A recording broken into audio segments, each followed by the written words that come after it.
Irmãos, vamos ler, eu vou ler 2 versículos de Romanos 14 e já vou explicar aos irmãos por que eu vou ler só esses 2. Versículo 22 e o versículo 23.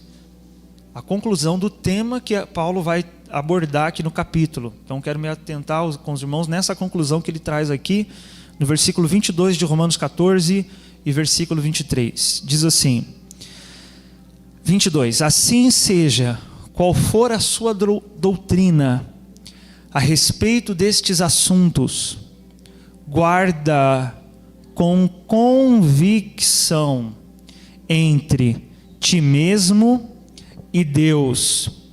Bem-aventurado aquele que não se condena naquilo que aprova. Todavia, aquele que tem dúvida é condenado se comer, pois não come com fé. E eu quero agora que os irmãos se atentem a esse princípio sobre o qual Paulo fundamenta essa conclusão dele, que é o final do versículo 23. Diga, tudo o que não provém da fé é pecado. Quando ele termina, pelo menos esse tema que ele vem tratando no início do capítulo 14, que é com respeito ao que alguns consideravam pecaminoso comer e outros não, né? Paulo não está tratando no capítulo 14 das leis de Kashrut, que são as leis alimentares da Torá, mas convicções que algumas pessoas de Romanos tinham a respeito, por exemplo, para você ter uma ideia, a respeito de comer carne. Veja, o tema aqui do capítulo 14 está girando em torno disso.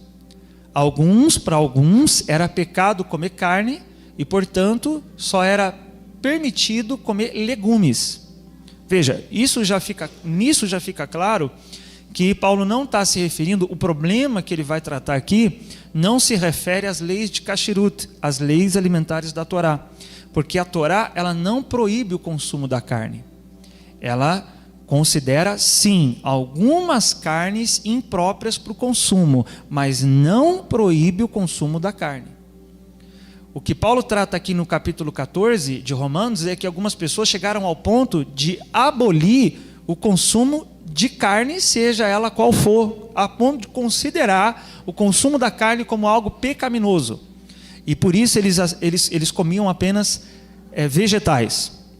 Se você vê, eu disse que ia citar apenas 2 versículos, mas se você vê no início do capítulo 14, no versículo 2, ele vai dizer assim, um crê que pode comer de tudo, e outro, cuja fé é fraca, come somente o quê?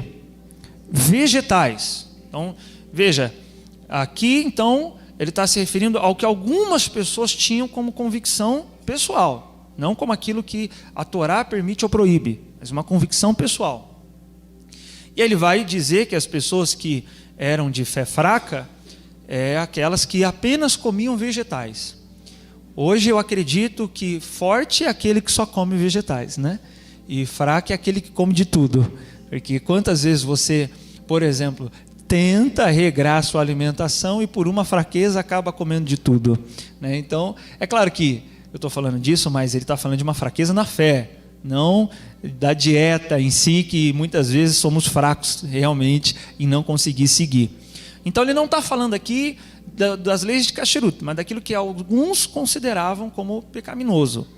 E ele vai dizer que o critério para saber se a pessoa vai estar pecando ou não é a convicção que ela carrega no que ela está fazendo, com base num princípio que se aplica a tudo. Eu não vou, como eu disse, eu não vou me debruçar sobre o tema que Paulo aborda no capítulo 14, mas sobre o princípio onde ele fundamenta seu argumento de que é pecado se a pessoa estiver duvidando. Porque esse princípio que Paulo usa, ele se aplica a qualquer coisa. Você leu comigo no final do versículo 23, ele dizendo, tudo o que não provém da fé é pecado, tudo. Então, esse princípio é o que me chama a atenção aqui. Peço a você que também se atente para isso. Porque embora Paulo esteja aplicando isso a uma questão específica de Romanos, esse princípio não se aplica só a isso, as questões alimentares aqui de Romanos. Esse princípio se aplica a tudo. Tudo o que não provém da fé é pecado. E o que Paulo tem por fé aqui nesses versos? Presta atenção, irmãos. Nesses versos, fé é apresentada como convicção. Veja, eu quero que você se atente para isso, porque no versículo 22 ele diz assim: seja qual for a sua doutrina a respeito desses assuntos, guarda com convicção. Então, fé aqui é apresentada como o que, irmãos? Convicção. A pessoa fazer algo com fé, nesses termos aqui, ela estar fazendo com o que? Convicção.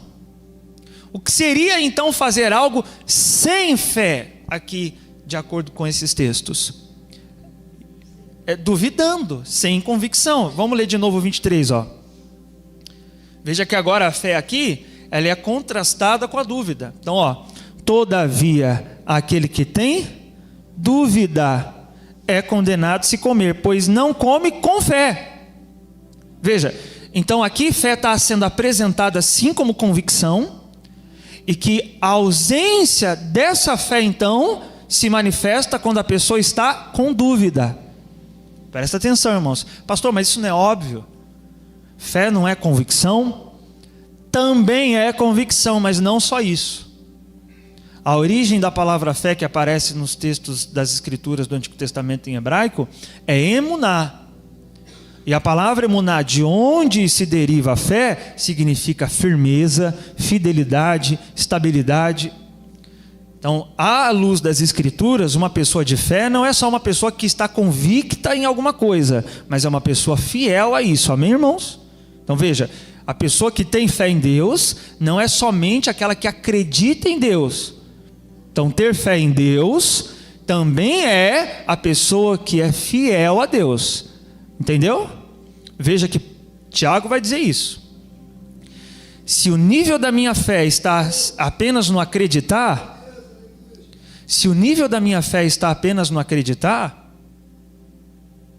eu não me difiro muito, não. Amém. Só presta atenção aqui, irmão. Se a minha fé estiver apenas no nível do acreditar, eu não vou me diferenciar nem mesmo de quem? Quem é que também acredita? Que Tiago fala? Os demônios. Ele vai dizer, você acredita que Deus é um? Olha só, que Deus é um, hein? Nem esse nível de fé tem, alguns têm. Alguns acreditam em Deus, mas também em outros deuses. Você acredita que Deus é um? Fazes bem. É bom, isso aí é fé. Mas essa fé os demônios também têm. Eles creem e tremem. Os irmãos sabem do texto que eu estou citando, né? Que Tiago diz isso, né? Quem já viu isso, por favor? Então, eu não posso aqui ficar citando todo o texto, não consigo avançar no tema. Então, Tiago fala que os demônios acreditam no eterno. Então, ter uma fé que simplesmente se manifesta em acreditar em Deus não se diferencia muito dos demônios, porque eles também acreditam. Então, fé não se resume a isso. Mas, por enquanto, aqui em Romanos, pelo menos nesse contexto, sim, fé é apresentada como convicção.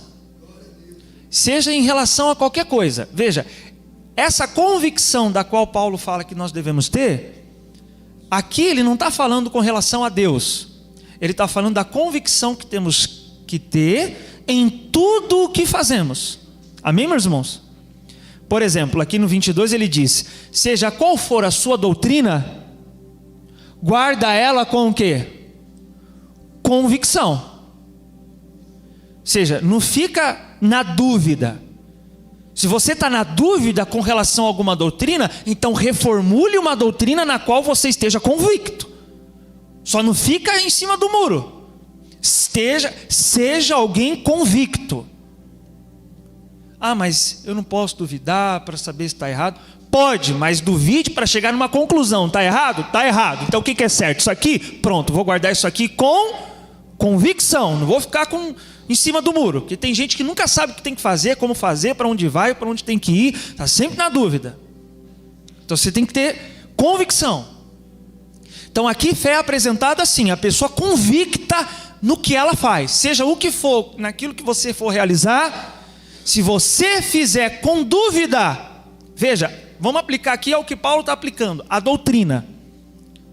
E aqui, doutrina com relação ao tema que ele está tratando aqui, que é de alimento. Ele diz assim, seja qual for a sua doutrina com relação a isso, esteja convicto dela.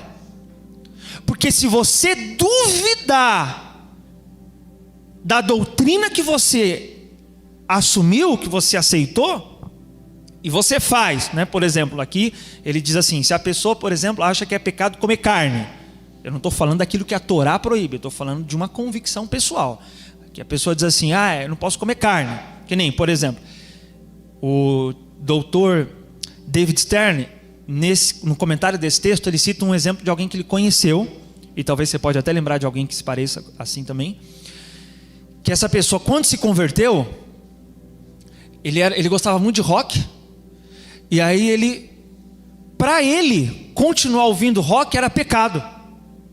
E aí ele quebrou todos os discos dele, ele era um guitarrista, tocava inclusive, quebrou a guitarra dele.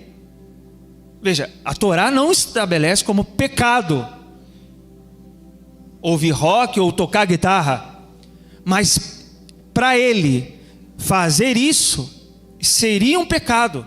Ele faria estando em dúvida se conseguiria fazer sem voltar para a vida que ele tinha. Então, para ele, se ele fizer, ele faria com dúvida. E por causa da dúvida, seria o quê? Pecado. Então, o que é pecado?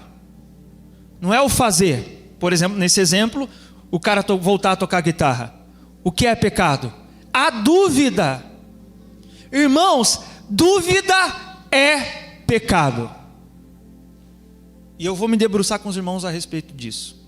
Veja, isso aqui Paulo está tratando com relação à duvidar de doutrina. Se é pecado fazer alguma coisa na qual estou com dúvida se é certo ou não, e por causa da dúvida eu vou estar pecando, eu quero que você leve isso para um outro patamar. Existe um princípio de interpretação das Escrituras chamado de Kal vachomer, um princípio utilizado pelos hebreus na interpretação das Escrituras. E sendo a Bíblia de origem hebraica, é importante nós utilizarmos dos métodos que os hebreus utilizam para a interpretação dela. Esse método consiste no quê? Kal vachomer significa leve e pesado. Significa que se uma coisa é verdade para algo pequeno, muito mais é verdade para algo mais grave. Então, vou citar um exemplo de Jesus usando esse princípio. Em Mateus 6, Jesus vai dizer assim, só vou citar para os irmãos. Se Deus veste a erva do campo, que hoje existe, e amanhã é lançada ao fogo, ou seja, se Deus é quem cuida, quem sustenta a natureza, a erva do campo, uma flor, se é Ele quem embeleza uma flor, que não vai durar os anos de vida que você dura, mas ainda assim Deus tem o trabalho de embelezá-la, quanto mais a vós outros. Veja, percebe esse princípio? Se Deus cuida de uma erva do campo, que é menor do que um ser humano, quanto mais Ele vai cuidar de quem? De nós.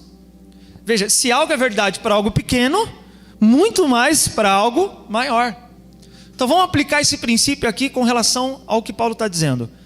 Se eu estou em dúvida com respeito a uma doutrina e eu faço aquilo na dúvida, eu vou estar pecando não por ser pecado, mas por causa da dúvida. Imagine então, irmão, o que é eu fazer alguma coisa, é eu ir lidar com alguma situação, é eu ir passar por alguma situação duvidando do eterno. Se é pecado a dúvida de uma doutrina, imagine o que é para Deus duvidar dele. E eu vou me debruçar com os irmãos a respeito disso, o quanto para Deus a dúvida nele é pecado, e grave. É algo tão importante de nós entendermos que o autor de Hebreus vai dizer, só vou citar para os irmãos, Hebreus 11:6, ele diz: sem fé, diga, sem fé, os irmãos já sabem esse texto, né? Termina aí. É impossível agradar a Deus. Eu já vou terminar o versículo, mas presta atenção, olha que extraordinário isso. Sem fé é impossível agradar a Deus. Irmãos, dentre todos os mandamentos que há na palavra do Eterno, que alguém possa fazer para agradá-lo, de nada vai adiantar se a pessoa falhar no quê? Na fé que ela tem no Eterno. Uma pessoa pode cumprir muitos mandamentos querendo agradar o Eterno, mas se ela falhar na fé que ela tem no Eterno, vai ser impossível, apesar de tudo o que ela faz, fazer o que, irmãos? Agradar a Deus. Você percebe o quanto a fé no Eterno é séria e importante? E o texto continua dizendo assim: portanto, para qualquer pessoa que dele se aproxima, é indispensável crer que ele é real. Então veja que fé aqui também é apresentada como crer no Eterno, crer que ele é real. Quanto a isso todos nós já cremos, amém? Mas além disso ele diz que recompensa todos quantos se consagram a ele. Então quando é que alguém está falhando na sua fé? Não é quando ela duvida da existência do Eterno. É quando, apesar de crer na existência do Eterno, ela tem dúvidas de que o Eterno vai recompensá-la na consagração que ela está tendo para com Ele. Ela tem dúvidas de que o Eterno está agindo a favor dela. Ela tem dúvidas de que o Eterno está cuidando dela. Veja, não é a dúvida da existência, é a dúvida da ação de Deus.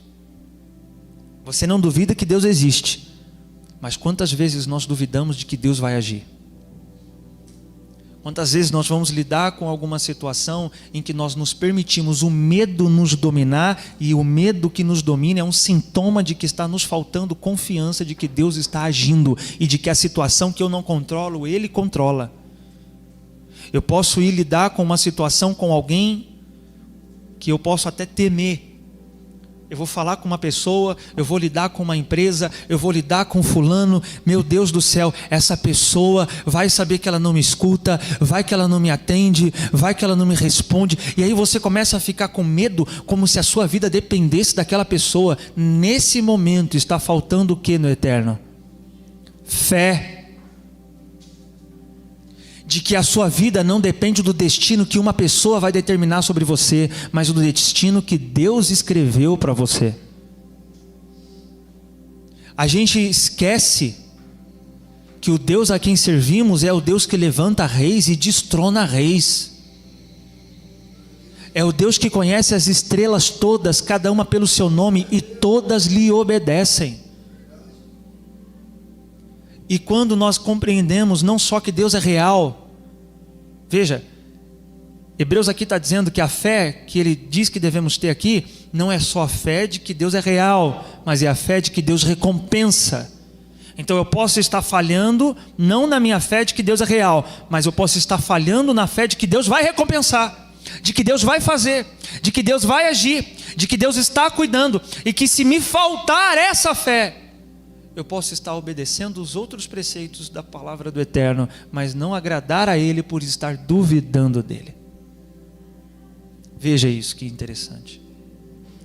Uma pessoa, e eu vou citar alguns exemplos para os irmãos, pode cumprir vários preceitos e não agradar ao Eterno quanto uma pessoa que confia nele agrada.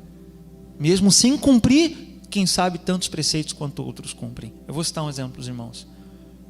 Se você quiser, você pode até abrir comigo em Lucas. Eu não pedi para você marcar, então se você for bom de Bíblia, né, vai aí para Lucas. Agora, se você for ficar perdido, meu irmão, por favor, mais importa você ouvir e entender do que você ficar procurando aí e não achar. Então, Lucas 1, no versículo 5,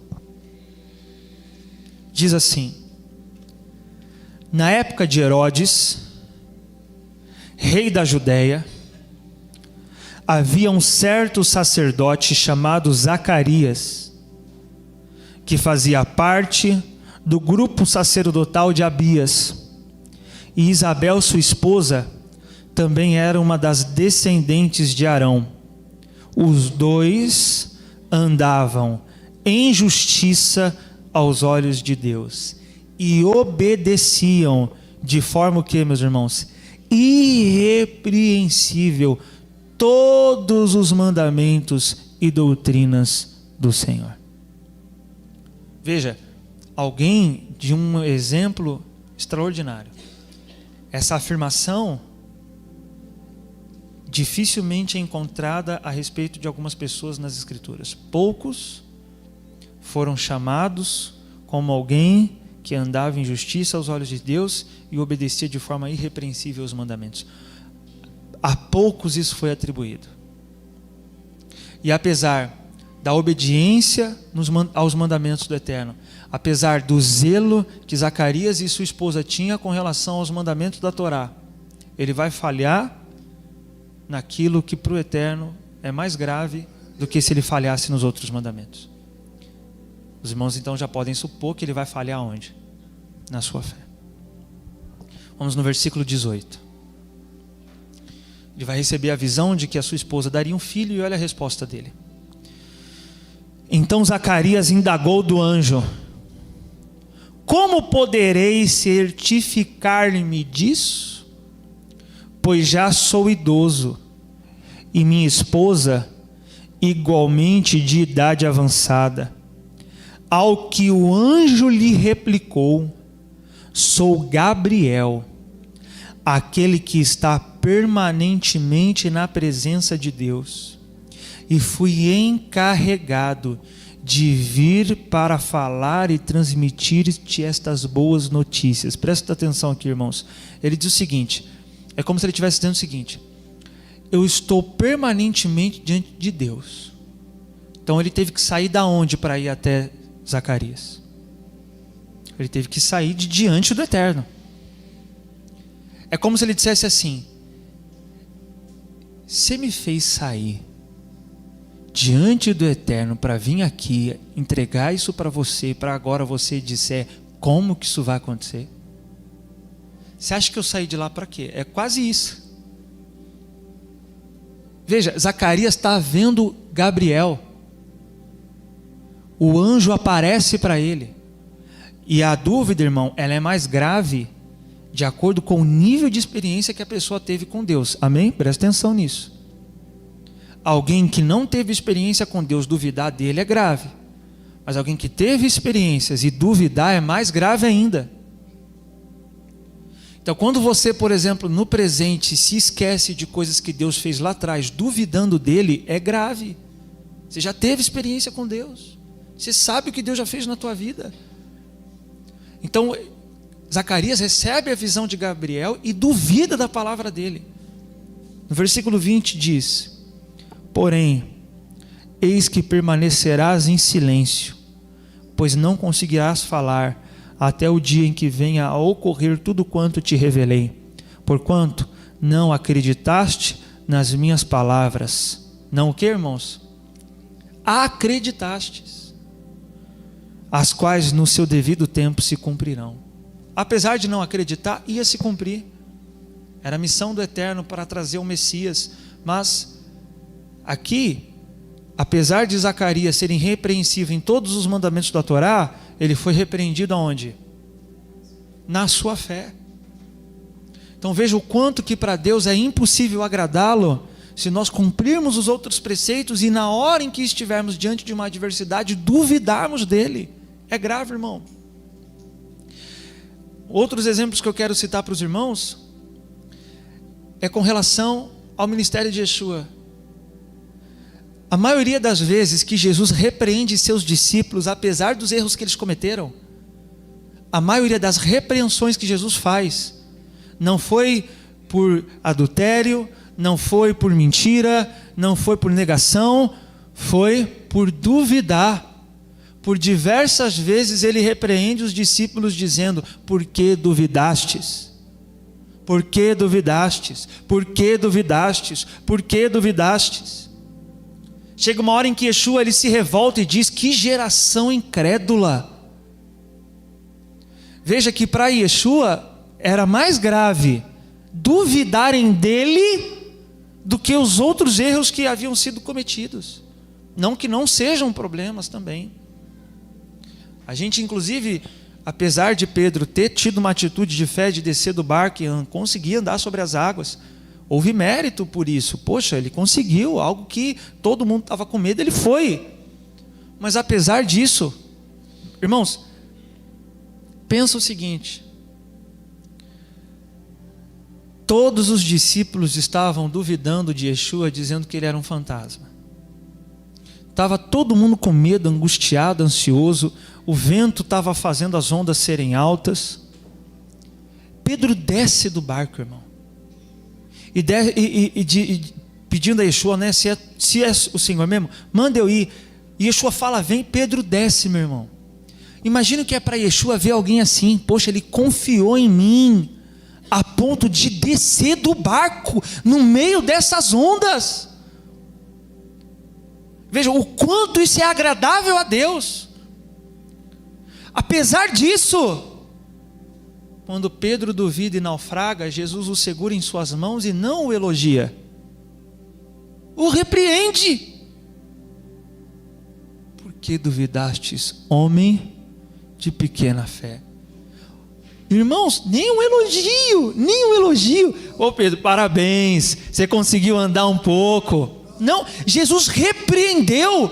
Por que você duvidou? E é verdade, porque, veja, depois de ter pisado na água e não afundado, irmão, a fé tinha que aumentar mais ainda, né? Por que você duvidou? Ele foi repreendido. Então veja, quantas será que são as vezes que nós estamos desagradando a Deus, porque na hora em que temos que confiar nele, nós duvidamos. E isso é triste, porque a gente está falando, a gente está pregando, a gente está ensinando mandamento, e aí eu vejo às vezes algum irmão, alguma situação acontece, eu mesmo, aí um problema surge, eu falho no pior das transgressões que eu poderia falhar, na minha confiança no Eterno. Aí eu começo a reclamar, começo a murmurar, poxa, está falhando nisso. Veja, isso é grave, meus irmãos. Em contrapartida, veja, haviam muitos sábios de Torá nos dias de Jesus, conhecedores da lei, cumpridores da lei, cumpriam muitos mandamentos, mas falharam em acreditar no Messias, falharam na sua fé. Olha o que alguns dos líderes de Israel disseram a respeito do povo. Olha isso. Só vou citar para os irmãos, está em João 7,45. Os guardas do templo voltaram aos chefes dos sacerdotes e aos fariseus, os quais lhes inquiriram: por que não o trouxestes? O que aconteceu aqui? Os líderes dos sacerdotes haviam dado a ordem para ir prender Jesus. Ele estava lá pregando no templo. Vai lá prender ele. Quem deu autoridade para ele pregar lá no templo? Vai lá. Os soldados vão para prender Jesus e não conseguem. Eles ficam impactados com o que Jesus estava fazendo.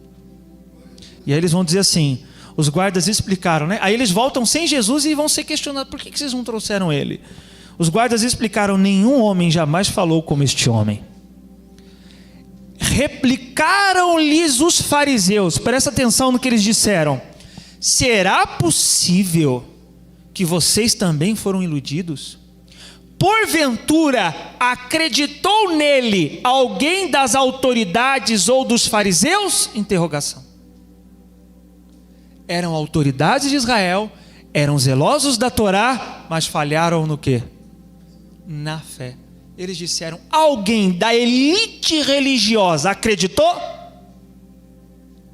Em contrapartida, irmão, pessoas simples de Israel, desprezadas por muitos religiosos de sua época, que falhavam em muitos outros preceitos, mas não falharam em crer que Yeshua era o Mashiach, não falharam na sua fé. E em contrapartida, enquanto os fariseus foram repreendidos, esses que acreditaram foram elogiados. Você percebe que na balança da importância, para Deus mais importa o que então? Confiança nele, a fé nele. Por isso que a obediência tem que também ser por fé. Quando eles disseram isso, eles dizem o seguinte: e quanto a esse povo comum? Nada sabe da lei, são uns malditos. Olha o que era o povo aos olhos da liderança religiosa daquela época. Enquanto aquele povo simples, comum, como eles disseram, estavam sendo desprezados pelas autoridades, e Yeshua estava elogiando uma mulher grega que creu nele, dizendo: ó mulher, grande é a tua fé, pode ir que a tua filha está liberta. Podia falhar em muitos outros preceitos, mas não falhou na fé dela em Yeshua. Ela era gentia. Eu vou citar aqui esses exemplos para os irmãos. Mateus 15 diz que ela vai até onde Jesus, ela descobriu onde Jesus estava. Ele estava querendo descansar, estava querendo se esconder, ninguém deixava ele em paz, e essa mulher descobriu onde ele estava, e aí ela começa a gritar: Yeshua, me atende. Jesus vê ela e se recusa a atendê-la, a ponto dos seus discípulos chegarem para ele, de acordo com o evangelista Mateus, capítulo 15.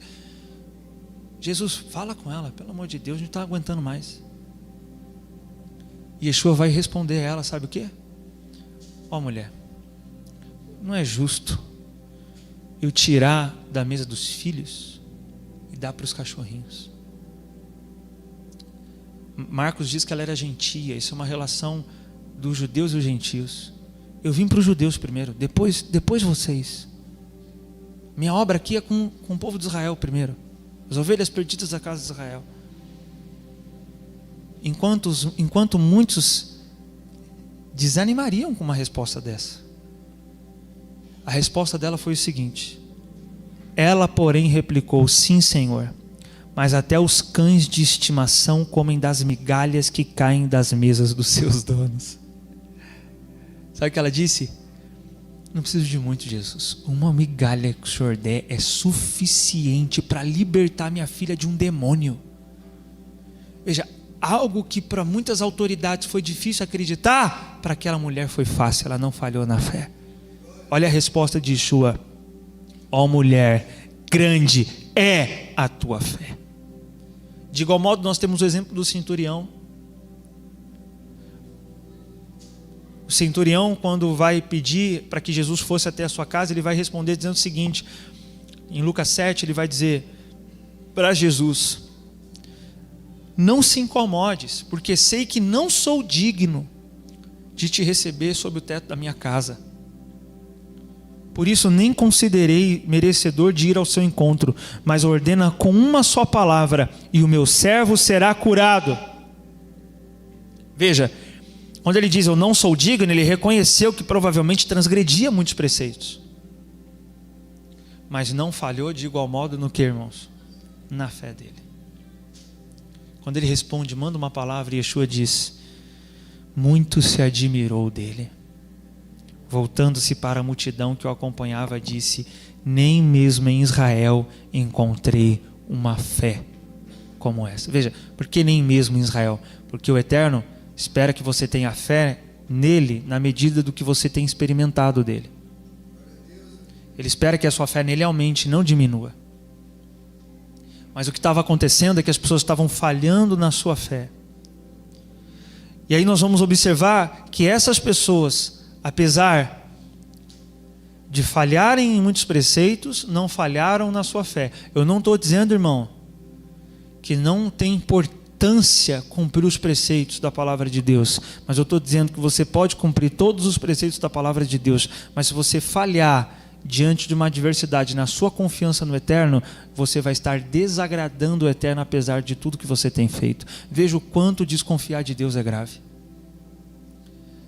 O obreiro Antônio comentou comigo o testemunho dele hoje pela manhã, compartilhando essa palavra. Ele falou assim: pastor, quando eu vim para São Paulo, Eu vim do sertão, com 2 calças, 2 camisetas, sem emprego e devendo a passagem, porque eu comprei parcelado, paguei a entrada e fiquei para pagar o restante, acreditando que quando chegasse aqui eu ia ter o dinheiro para pagar a passagem. Cheguei aqui, eu ia procurar emprego, me perguntavam: você é primeiro emprego? Você tem experiência? Não tenho. Então não tem como, esquece, não vai ter chance. E assim ficou 2 meses.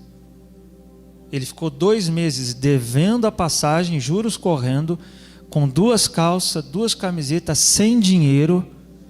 A casa onde ele estava com o primo dele expulsou ele. Foi para a rua. Ele foi, arrumou um lugar para tomar banho, estava ele com mais 2 primos. No banho, ele falou: Senhor, eu estou do jeito que eu vim no mundo, sem nada. Eu me entrego ao Senhor, eu entrego essa situação nas tuas mãos, e se o Senhor me der condição, eu só peço que o Senhor me dê condição para arrumar um emprego, para sustentar os meus 2 primos que estão comigo, ajudá-los, eu entrego nas tuas mãos, eu entrego nas tuas mãos. Veja, ele falou para mim: eu não conhecia Deus, eu não cumpria mandamento, eu vim de conceitos idólatras da minha família, eu falhava em muitas coisas, mas naquela hora a minha oração no eterno foi confiante de que Ele estava me ouvindo e Ele me atenderia. No outro dia ele encontrou alguém que deu casa para ele, deu fogão para eles fazerem comida, deu emprego para ele, conseguiram se sustentar, e aí foi crescendo, foi até hoje. Veja, ele falou: eu podia estar falhando em muitas outras coisas, mas naquela hora eu não falhei na minha confiança em Deus. E para Deus, irmão, é tão valioso quando você confia nele. Deus valoriza alguém que não duvida dele. Deus valoriza alguém que não despreza o que ele pode fazer, como também ele se entristece com quem duvida dele.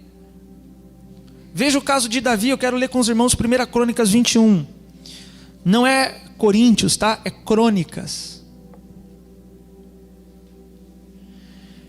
Antigo Testamento, 1 Crônicas, capítulo 21.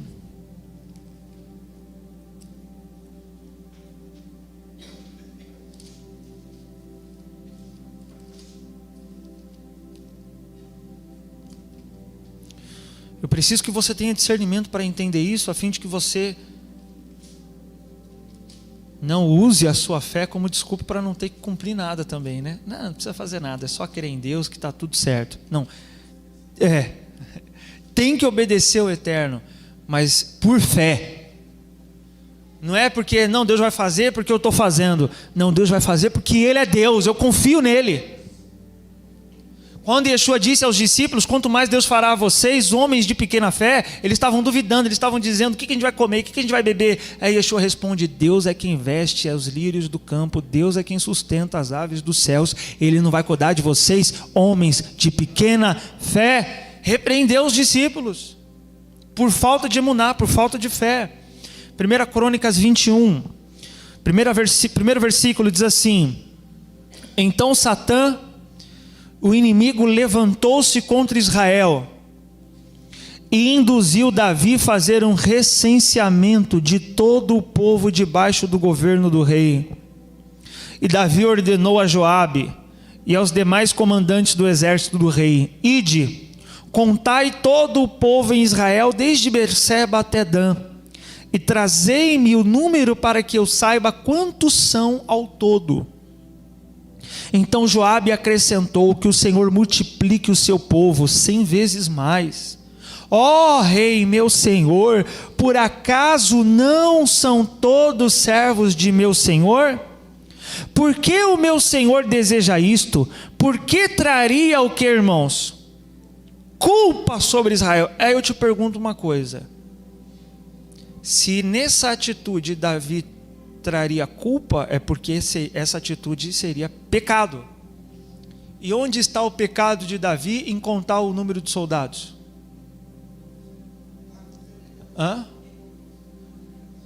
Ele não confiou no eterno, ou seja, ele pecou na dúvida. Joabe entendeu: isso aí é pecado, Davi, O que é pecado? Que pecado eu estou cometendo? Você está duvidando do eterno. Por isso que ele vai dizer que o Senhor faça o que com seus soldados? Multiplique 100 vezes mais. Davi pode ter um soldado, Deus vai multiplicar enviando um anjo que seja, mas não conte com homens, conte com Deus. Quando a gente coloca a nossa expectativa em homens, também é uma falta de fé no eterno. Irmão, homem algum tem o controle do teu destino está na mão do eterno. Ninguém pode te ajudar se Deus não usar, e ninguém pode te prejudicar se Deus não permitir. Ninguém. Olha o que diz no versículo 4. Contudo a palavra do rei prevaleceu, de modo que Joabe partiu em cumprimento à ordem do rei. Percorreu toda a nação de Israel e só depois do trabalho feito retornou a Jerusalém. Então Joabe apresentou a Davi o relatório final com o número dos homens prontos para o combate. Presta atenção, se você está na King James vai estar mais claro ainda. O número dos homens prontos para o combate em todo Israel havia quantos? 1.100.000 homens habilitados para o serviço militar, sendo 470.000 lotados em Judá. Todavia Joabe não incluiu no censo as tribos de Levi e Benjamim. Quer dizer, tinha mais. Pois a ordem do rei lhe parecia o quê? Absurda. Veja, Davi tinha recursos humanos para vencer a guerra, sim ou não? Com certeza, irmão. Tranquilamente. E aí está o problema. Você só confia quando você não tem recurso. Você só confia quando você não tem com quem contar. Deus te entrega um pouquinho mais e você já esquece dele. Deus te abençoa um pouquinho e você já não conta mais com ele. Deus te coloca numa posição de condição e você já não depende tanto mais dele quanto você dependia quando não tinha nada. Foi o que Davi fez. E veja, mesmo tendo recurso para vencer a guerra, ele não vai vencer. Porque quem disse que a vitória vem pelos recursos? A vitória vem do eterno, meu irmão. Veja que aqui no texto vai dizer o seguinte, no versículo 7, o desejo e a ordem do rei Davi foram reprovados por Deus, e por isso todo o povo de Israel foi castigado. Lá em Samuel vai relatar o número de pessoas que morreram. Eu não me recordo exatamente, mas morreram, ele perdeu. Veja, mesmo tendo condição, ele perdeu, porque não é pela condição, é pela confiança no eterno. No versículo 8 diz: então Davi, olha só, reconheceu seu erro e confessou a Deus. Pequei como, irmãos? Gravemente com a minha atitude. Agora, pois, eu te imploro que perdoes o pecado do teu servo, porquanto cometi o quê? Uma grande loucura. Irmão, ele não disse pequei, ele disse pequei gravemente. Veja que para o eterno é grave alguém que teve experiência com ele e depois duvidar dele, não confiar nele, não descansar nele. Eu quero comparar com os irmãos, para você ter uma noção do quão grave é não confiar no eterno, o pecado da dúvida, com relação à expressão que Davi faz, quando Natã o repreende do pecado cometido com Betseba, e a reação que Davi faz do pecado que ele comete aqui.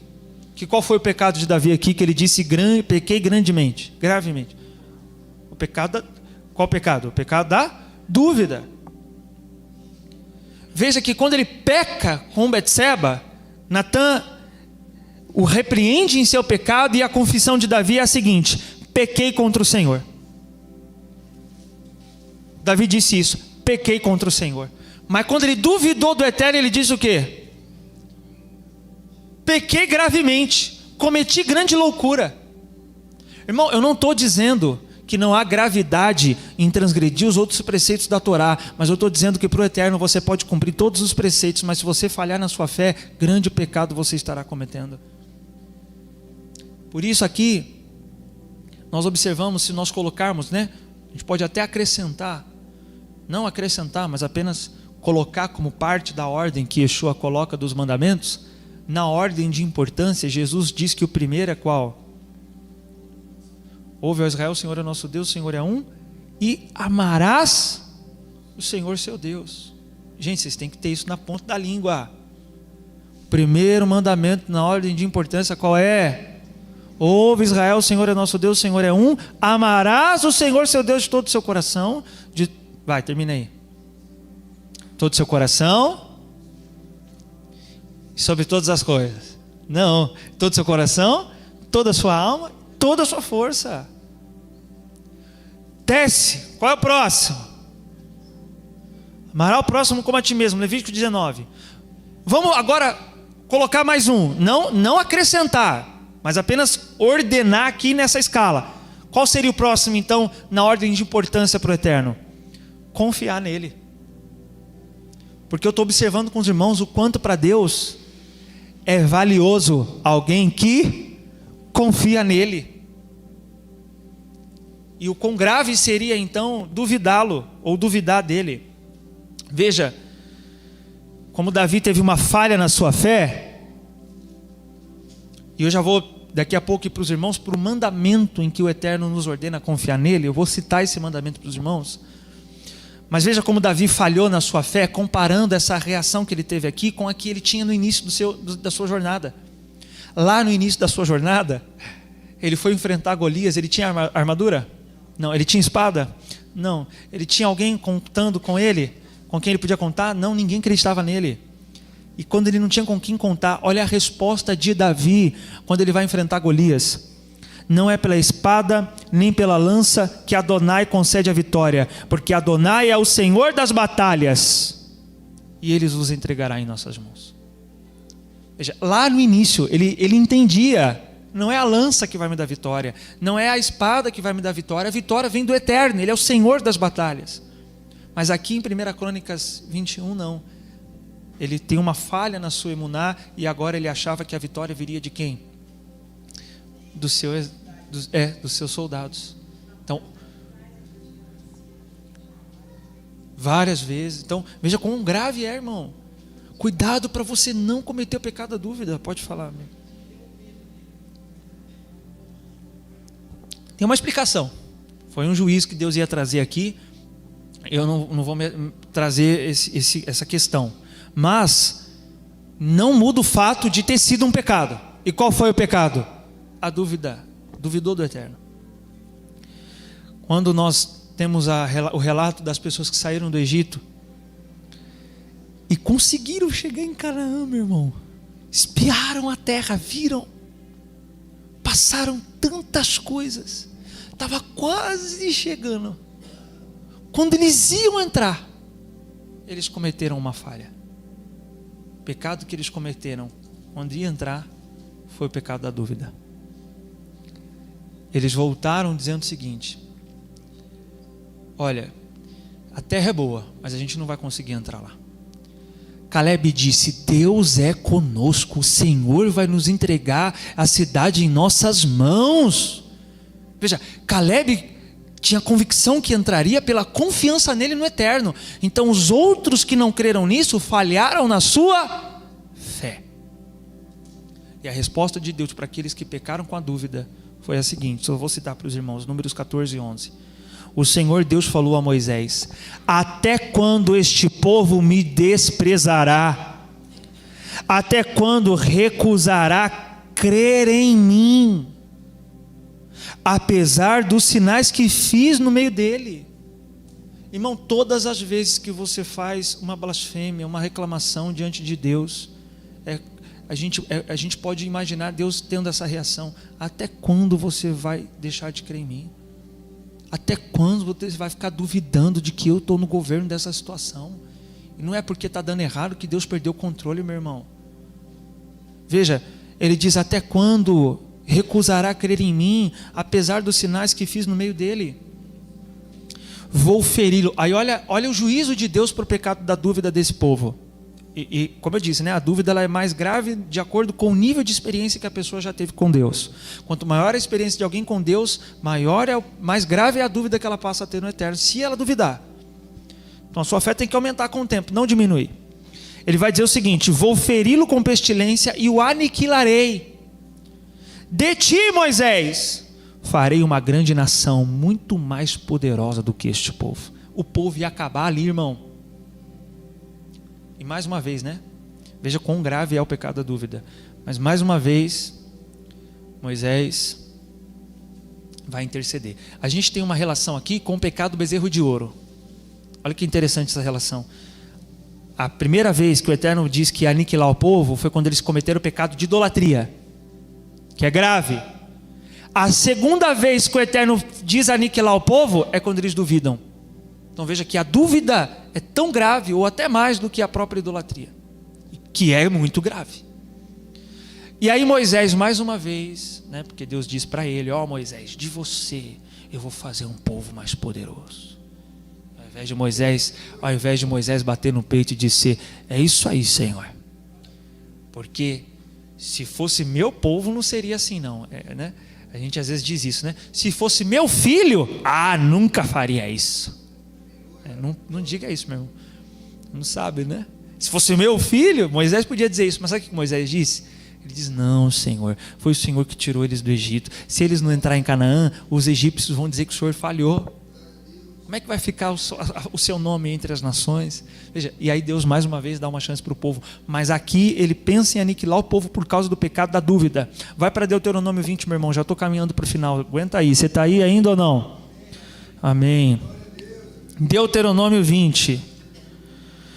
Aqui há o mandamento para se crer no Eterno, confiar no Eterno. Deuteronômio 20.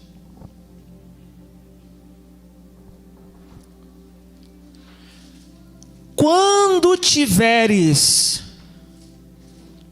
de sair à guerra contra os teus inimigos, se vires cavalos e carros e um povo mais numeroso do que tu, não o que, meus irmãos?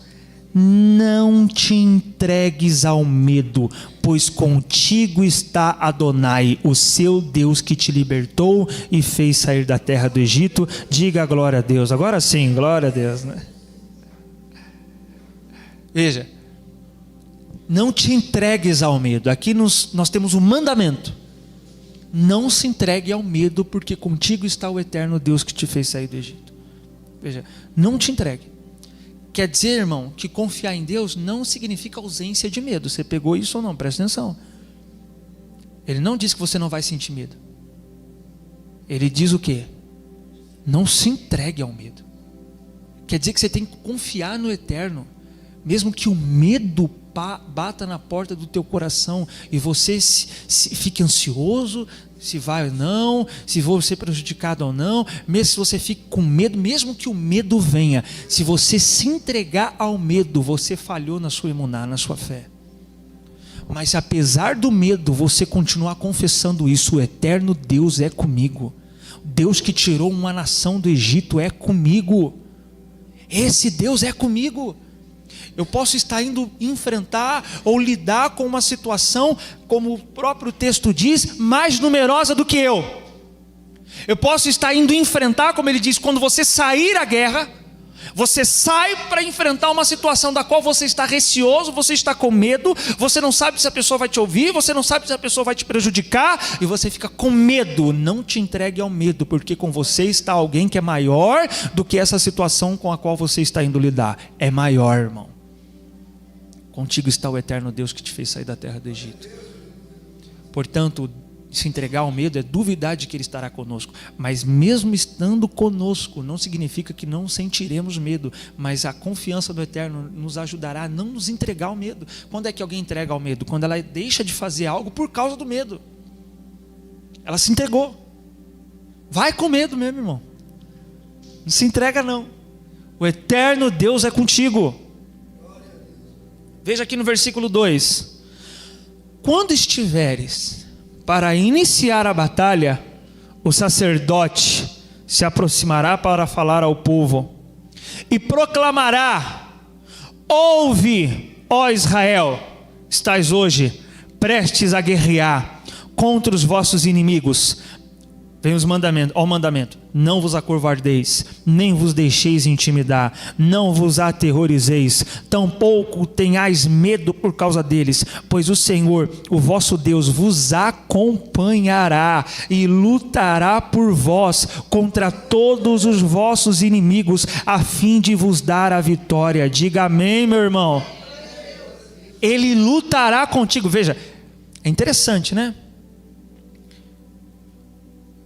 Eu sei que tem trechos nas Escrituras, aqui não diz contigo, corrigindo aqui, ó, pois o eterno vosso Deus vos acompanhará e lutará por vós.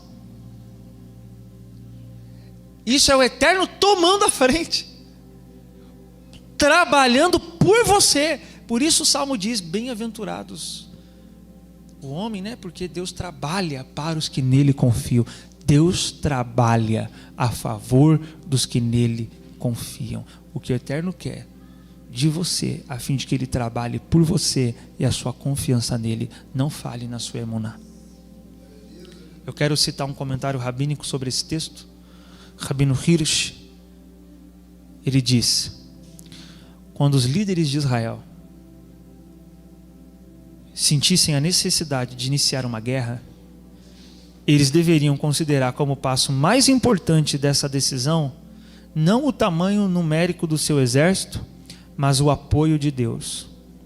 Era esperado então que os líderes, através dos sacerdotes, incutissem, colocassem dentro este mesmo espírito nos corações dos soldados, no momento da batalha, como o único estado de espírito que poderia conduzir-lhes à vitória. Um sacerdote era explicitamente apontado para proceder com essa função e consagrado para esse objetivo por unção, e era apontado e chamado como ungido para a guerra. O sacerdote representando o ideal moral da nação, quem deveria acompanhar a nação à batalha e proferir as palavras que assegurariam que a vitória lhe pertenceria a Israel. Nos tempos de guerra, a confiança de Israel na vitória não viria de sua eficiência militar ou de seu conhecimento da arte da guerra, mas sim da mesma lei que orienta a arte e a paz. Veja, esse comentário diz que para incutir, para colocar dentro do espírito dos soldados a confiança no Eterno, ele designava, o Eterno mesmo havia designado um sacerdote que era ungido para a guerra.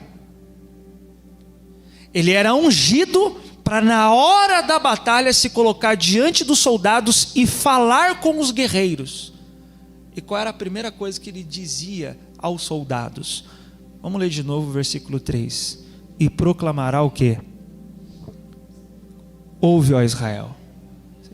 Acredito que você já sabe do que isso aqui se refere, né? Shema. Ouve, Israel.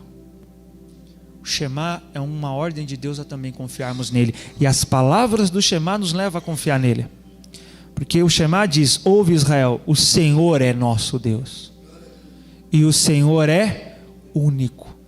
Você tem que ouvir isso. O Senhor eterno é o seu Deus e Ele é o único Deus. Se você internalizar isso, que o seu Deus é o único Deus e que não há outro além dele e outro que se compare a Ele, e que Ele é o seu Deus e Ele está contigo, então esse espírito de confiança se apossará de você.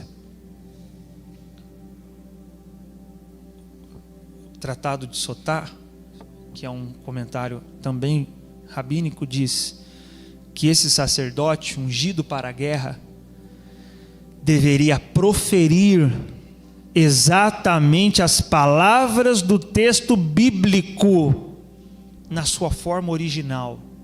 Olha que extraordinário isso aqui. E aí o Rabino Hirsch, ele vai comentar o seguinte: assim, isso aqui é muito importante, irmãos, presta atenção. As palavras que ele proferir não representam seus próprios pensamentos e nem seu próprio encorajamento para a vitória, mas sim as promessas de Deus conforme colocadas em sua Torá. Você entendeu ou não? Pega ele aí. Isso. Entendeu não, né? Entendeu nada, né? Eu falei aqui, vocês nem entenderam nada. Eu vou ler de novo, então. O que o sacerdote tinha que ler? Ele tinha que ler o que está escrito aqui, certo? Quando ele ia tomar a frente da batalha para falar, para encorajar os soldados, ele ia ter que dizer exatamente as palavras que estão aqui. E aí o Rabino Hirsch vai comentar o seguinte: as palavras que ele proferir não representam seus próprios pensamentos, nem seu próprio encorajamento, mas sim as promessas de Deus conforme as colocadas na sua lei. Entendeu ou não? Sabe o que é isso? O que tem que te encorajar, irmão, não é a palavra de homem, é a palavra de Deus. O que tem que te encorajar, nada contra a palestra motivacional, mas não é a palestra motivacional, é a promessa do Eterno, que é o seu Deus, é o que está escrito. Se aquilo que o Eterno disse não é suficiente para o teu encorajamento, irmão, pode vir quem for para te encorajar, você vai ficar todo empolgado, mas na hora não vai funcionar, que vier a batalha, que vier a guerra. Mas se você internalizar dentro de você as palavras que o Eterno disse, essas palavras não voltarão vazias, são elas que vão sustentar você na hora da adversidade. Não fiquem sendo encorajados por palavras de homens, seja encorajado por aquilo que está nas Escrituras. E para o sacerdote ele tinha que ficar dentro desse limite. Você não vai falar nada. Ah não, mas eu quero falar aqui, eu estou sentindo alguma coisa que eu quero falar. Não, fala o que eu disse, não fala nada além, porque o que o Eterno disse era suficiente para encorajar os soldados. E o soldado que não achasse isso suficiente, o que mais seria? Nada mais seria. Que a palavra de Deus seja suficiente para o teu encorajamento. Que a palavra do Eterno seja suficiente para que você não falhe na sua emuná. E eu quero com você nessa noite orar a Deus, pedir a Ele perdão pelas vezes em que nós falhamos na nossa fé e duvidamos dEle, porque isso o desagradou. Você pode dizer isso comigo? Fique de pé no seu lugar. Feche os seus olhos. Diga assim comigo: meu Deus, em nome de Jesus, me perdoa pelas vezes em que eu falhei na minha fé, pelas vezes em que o Senhor esperava que eu confiasse e eu duvidei. O Senhor esperava que eu descansasse e eu não descansei. O Senhor esperou que eu te louvasse, mas eu reclamei. Me perdoa, Senhor, pelas vezes em que eu pequei na dúvida, não confiando no Senhor.